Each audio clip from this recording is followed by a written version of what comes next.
Hello everyone. UPSC सामान्य अध्ययन प्रश्न पत्र 4। तो ये इसके 3 पेपर मैंने पहले ही अपलोड कर दिए हैं। तो ये लास्ट 4 पेपर, जिसमें पहला खंड है सेक्शन ए, खंड ए। पहला है मौजूदा युग में सोशल मीडिया ने संचार और बातचीत के तरीके में क्रांति ला दी है।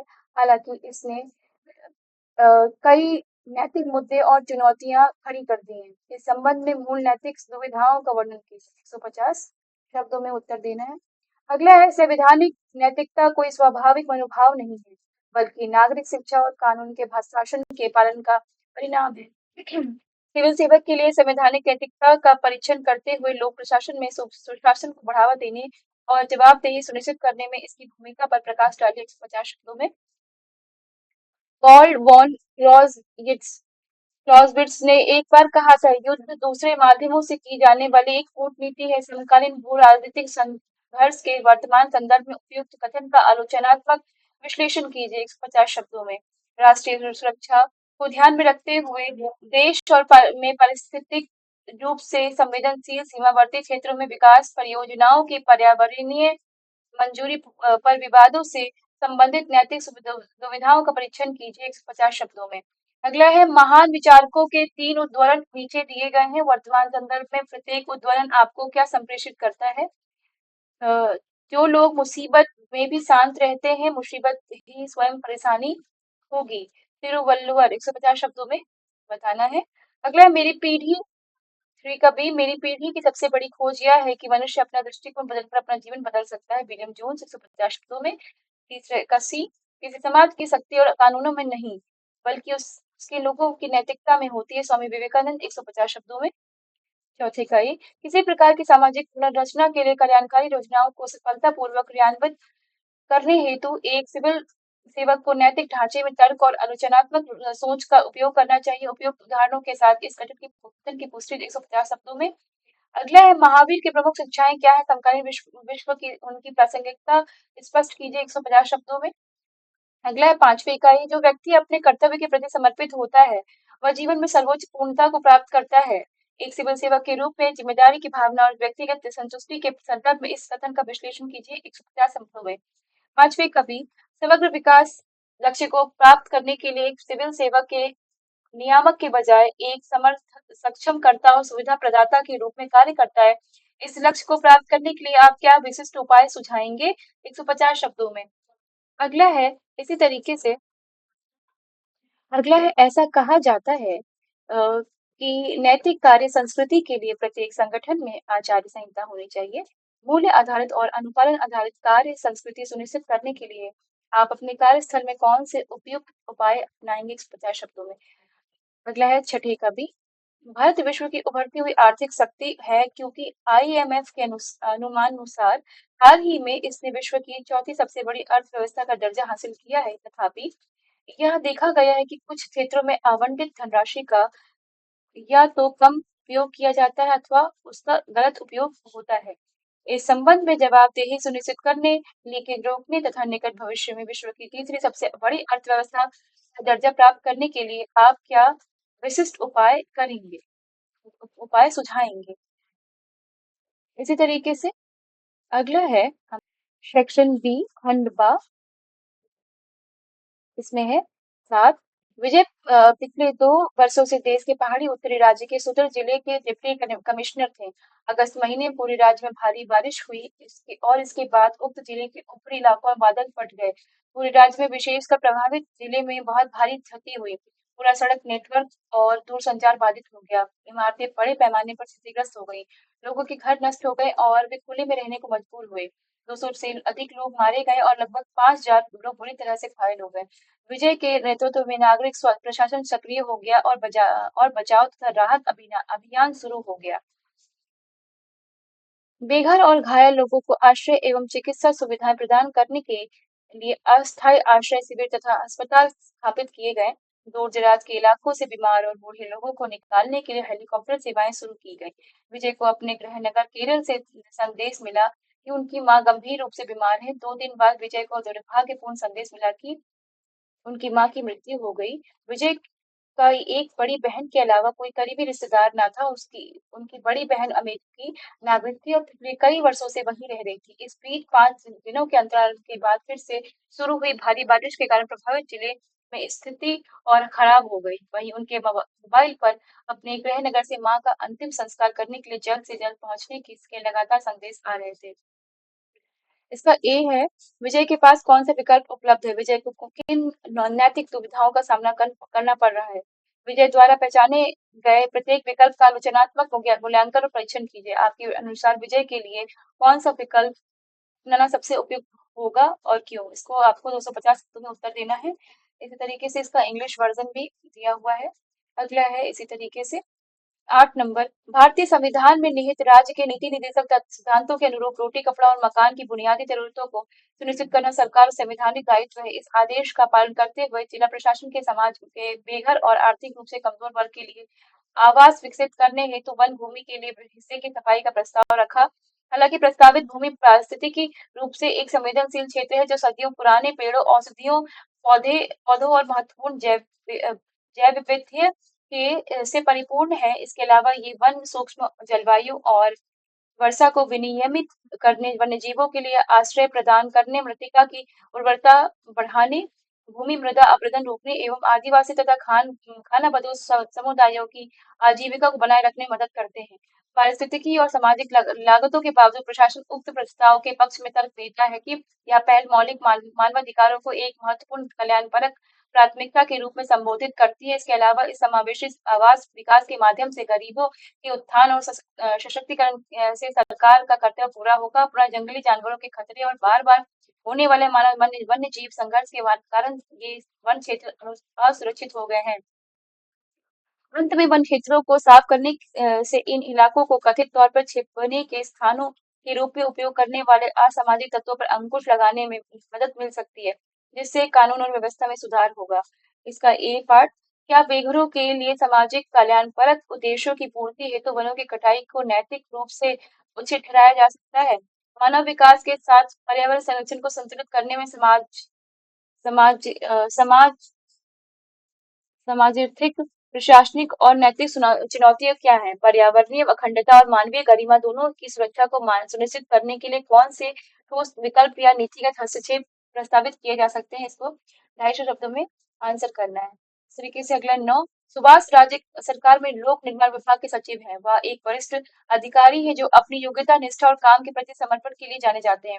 उन्हें लोक निर्माण विभाग और कार्यक्रम कार्यान्वयन के प्रभारी मंत्री का भरोसा और विश्वास प्राप्त है। अपनी जॉब प्रोफाइल के अलावा वह राज्य में नीति निर्माण के लिए भी जिम्मेदार है। इसके अलावा वह योजना डिजाइनिंग और निर्माण आदि से संबंधित तकनीकी और प्रशासनिक पहलुओं की देखरेख करते हैं।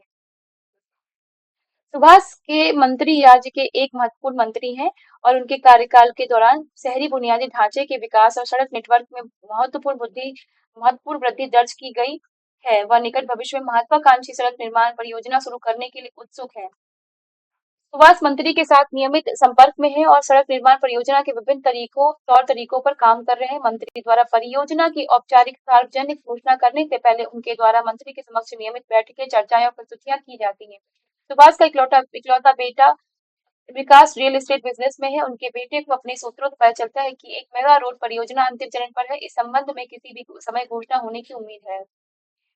वह अपने पिता से आगामी प्रोजेक्ट का सटीक स्थान जानने के लिए बहुत उत्सुक है। उसे पता है कि आसपास की जमीन की कीमतों में भारी छाल आएगा। इस स्तर पर सस्ती कीमतों पर जमीन खरीदने से उसे भरपूर लाभ मिलेगा। वह प्रस्तावित परियोजना का स्थान दिखाने के लिए दिन रात अपने पिता से विनती कर रहा है। उसने उन्हें आश्वस्त किया कि वह इस मामले को सीधे संभालेगा क्योंकि इससे कोई प्रतिकूल असर नहीं पड़ेगा, या इसलिए कि वह स्वाभाविक रूप से अपने व्यवसाय के हिस्से के रूप में जमीन खरीदता रहता है। अपने बेटे की लगातार मित्रताओं के कारण वह दबाव महसूस करते हैं मिन्नतों के कारण वह दबाव महसूस करते हैं। इस मामलों को यह अन्य महत्वपूर्ण पहलू लोक निर्माण विभाग के मंत्री द्वारा उपयुक्त परियोजना में अतिरिक्त अनुचित रुचि में से संबंधित है। उनके भतीजे की भी बड़ी आधारभूत संरचना वाली परियोजना कंपनी थी। दरअसल मंत्री ने अपने भतीजे को भी उनसे परिचय कराया और कराया है। उन्हें आगामी प्रोजेक्ट में भतीजे के व्यावसायिक हितों को का ध्यान रखने का संकेत भी दिया। मंत्री ने उन्हें इस मामले में तेजी से काम करने के लिए प्रोत्साहित किया, क्योंकि मेरठ परियोजना की शीघ्र घोषणा और कार्यान्वयन से अपनी पार्टी और सार्वजनिक जीवन में उनकी स्थिति मजबूत होगी। उपयुक्त पृष्ठभूमि में सुभाष भावी कार्यवाही को लेकर असमंजस में है। इस मामले में शामिल नैतिक मुद्दों की चर्चा कीजिए। उपयुक्त स्थिति में सब सुभाष के पास उपलब्ध विकल्पों को आलोचनात्मक परीक्षण कीजिए। उपयुक्त में से कौन सा सर्वाधिक उपयुक्त होगा और क्यों? 250 शब्दों में इसका आंसर देना है। फिर अगला है 10।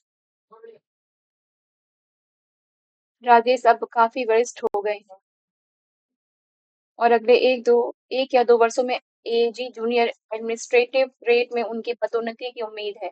वह जानते हैं कि पदोन्नति टीपीसी विभागीय पदोन्नति समिति द्वारा अधिकारी की पिछले कुछ वर्षों लगभग 5 वर्ष की एसीआर निष्पादन मूल्यांकन की जांच के आधार पर होती है तथा एसीआर में अपेक्षित ग्रेडिंग के अभाव वाले अधिकारी को पदोन्नति के लिए उपयुक्त नहीं पाया जा सकता है। पदोन्नति होने के परिणामस्वरूप वित्तीय और प्रतिष्ठा संबंधी हानि हो सकती है तथा कैरियर की प्रगति में बाधा आ सकती है। यद्यपि वह अपने कर्तव्यों के निर्वहन में अपना सर्वश्रेष्ठ प्रयास करते हैं, फिर भी वह अपने वरिष्ठ अधिकारी द्वारा किए जाने वाले मूल्यांकन के बारे में अनिश्चित है। अब वह अतिरिक्त प्रयास कर रहे हैं ताकि वित्तीय वर्ष के अंत में शानदार रिपोर्ट मिले। प्रशासनिक अधिकारी के रूप में राजेश नियमित रूप से अपने तत्कालिक बॉस के साथ बातचीत करते रहते हैं, जो उनकी एसीआर लिखने वाले रिपोर्टिंग अधिकारी। एक दिन उन्होंने राजेश को बुलाया और कहा कि एक विशेष विक्रेता से प्राथमिकता के आधार पर कंप्यूटर से संबंधित स्टेशनरी खरीदे। राजेश अपने कार्यालय को इन वस्तुओं की खरीद के लिए कार्रवाई वसूल करने का निर्देश देते हैं। उसी दिन संबंधित सहायक उसी विक्रेता के साथ सभी स्टेशनरी सामग्री सम्मिलित करते हुए 35 लाख रुपए का अनुमान पत्र लाता है। यह देखा गया है कि उस संगठन में लागू जीएफआर सामान्य वित्तीय नियमों के अनुसार कार्यालय मदों के लिए 30 लाख रुपए से अधिक के व्यय के लिए अगले उच्च प्राधिकारी वर्तमान मामले में बॉस की मंजूरी की आवश्यकता होती है। राजेश को पता है कि उनके वरिष्ठ अधिकारी या उम्मीद करेंगे कि ये सारी खरीदारी उनके सर पर हो और वे उनकी ओर से इस तरह के पहल की कभी पसंद नहीं करेंगे। कार्यालय के साथ विचार विमर्श के दौरान उन्हें पता चला कि उच्च प्राधिकारी से मंजूरी प्राप्त करने से बचने के लिए व्यय को विभाजित करने की सामान्य प्रथा, जहां बड़े ऑर्डर को छोटे ऑर्डर की एक श्रृंखला में विभाजित किया जाता है, का प्रचलन है। यह प्रथा नियमों के विरुद्ध है और लेखा परीक्षा के प्रतिकूल संज्ञान में आ सकती है। अगला, राजेश परेशान है। वह इस मामले में कोई निर्णय लेने में अनिश्चित है। उपरोक्त स्थिति में राजेश के लिए क्या क्या विकल्प उपलब्ध है? इस मामले में नैतिक मुद्दे क्या हैं? राजेश के लिए कौन सा विकल्प सबसे उपयुक्त होगा और क्यों? इसी तरीके से अगला नवा भाग 11, महात्मा गांधी राष्ट्रीय ग्रामीण रोजगार गारंटी कार्यक्रम MGNREGA को पहले राष्ट्रीय ग्रामीण रोजगार योजना MNREGA के रूप में जाना जाता था। यह एक भारतीय समाज कल्याण कार्यक्रम है जिसका उद्देश्य संविधान में दिए गए काम करने के अधिकार के प्रावधानों को पूरा करना है। ग्रामीण विकास मंत्रालय द्वारा ग्रामीण रोजगार क्षेत्र के अंतर्गत 2006 में मनरेगा शुरू किया गया। कार्यक्रम का उद्देश्य ग्रामीण परिवार के वयस्क सदस्यों को मजदूरी रोजगार की कानूनी गारंटी देना है, जो प्रति परिवार अधिकतम प्रतिवर्ष 100 दिनों की सीमा के अधीन अकुशल शारीरिक श्रम कार्य के लिए तैयार है। प्रत्येक ग्रामीण परिवार को इस योजना के अंतर्गत पंजीकरण कराने का अधिकार है। जब जॉब कार्ड पंजीकृत को जारी किया जाता है, जॉब कार्ड धारक रोजगार की तलाश कर सकता है। राज्य सरकार परिवारों को प्रतिपूरक दैनिक बेरोजगारी भत्ते के रूप में पहले 30 दिनों के लिए न्यूनतम मजदूरी 25% और वर्ष की शेष अवधि के लिए मजदूरी का भुगतान करेगी। विभिन्न ग्राम पंचायतों द्वारा मनरेगा कार्य कराया गया। आपको एक जिले का प्रभारी प्रशासक नियुक्त किया गया है। आपको विभिन्न ग्राम पंचायतों द्वारा किए गए या मनरेगा कार्य की निगरानी की जिम्मेदारी दी गई है। आपको सभी मनरेगा कार्यों की तकनीकी मंजूरी देने का अधिकार भी दिया गया है। आपके अधिकार क्षेत्र में एक पंचायत में आपने देखा कि आपके पूर्ववर्ती ने कार्यक्रम का निम्न प्रकार से कुप्रबंधन किया। वास्तविक नौकरी चाहने वालों को धन वितरित नहीं किया गया है। मजदूरों के मस्टर रोल का ठीक से रखरखाव नहीं किया गया है। किए गए कार्य और किए गए भुगतान के बीच बेमेल है। फर्जी व्यक्तियों को भुगतान किया गया है। व्यक्ति की आवश्यकता को देखे बिना जॉब कार्ड दिए गए हैं। निधियों का कुप्रबंधन तथा निधियों की कुछ हद तक हेराफेरी हुई है। ऐसे स्वीकृत कार्य जो कभी अस्तित्व में ही नहीं थे, अगला ए, उपरोक्त स्थिति पर आपकी क्या प्रतिक्रिया है तथा आप इस क्षेत्र में मनरेगा कार्यक्रम के समूचे संचालन को कैसे बहाल करेंगे? ऊपरी सूचीबद्ध विभिन्न मुद्दों को हल करने के लिए आप कार्रवाई शुरू करेंगे। आप उपरोक्त स्थिति में कैसे निपटेंगे? 250 शब्दों में उत्तर देना है। अगला है, अशोक पूर्वोत्तर राज्य के एक सीमावर्ती जिले के मंडल आयुक्त हैं। कुछ वर्ष पहले सेना से निर्वाचित नागरिक सरकार को उखाड़ फेंकने के बाद पड़ोसी देश पर कब्जा कर लिया था। देश में विशेष रूप से पिछले 2 वर्षों से गृह युद्ध की स्थिति बनी हुई है। हालांकि विद्रोही समूह द्वारा अपनी सीमा के पास कुछ आबादी वाले क्षेत्रों पर नियंत्रण करने के कारण आंतरिक स्थिति और बिगड़ गई है।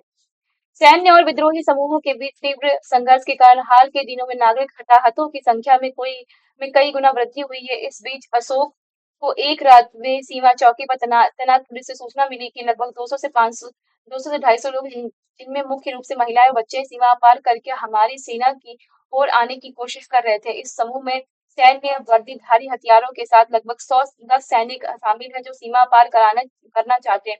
महिलाएं और बच्चे रो रहे हैं और मदद की भीख मांग रहे हैं। उनमें कुछ घायल हैं और बहुत ज्यादा खून बह रहा है। उन्हें तुरंत चिकित्सा की जरूरत है। शोक में राज्य के गृह सचिव से संपर्क का प्रयास किया, लेकिन मौसम होने के कारण खराब कनेक्टिविटी के कारण ऐसा करने में असफल रहे। इस स्थिति से निपटने के लिए अशोक के पास क्या विकल्प उपलब्ध है? अशोक को किन नैतिक और कानूनी दुविधाओं का सामना करना पड़ रहा है? आपके विचार से अशोक के लिए कौन सा विकल्प अपनाना अधिक उपयुक्त होगा और क्यों? वर्तमान स्थिति में वर्दीधारी सैनिकों के साथ व्यवहार करते समय सीमा सुरक्षा पुलिस द्वारा क्या अतिरिक्त एहतियाती उपाय किए जाने चाहिए? 250 शब्दों में इसका आंसर देना है। इसी के साथ ये जीएस पेपर 4 यूपीएससी 2025 का कंप्लीट हुआ। ये आगे आने वाले एग्जाम्स में काम आएंगे। Best of luck, thank you, keep reading.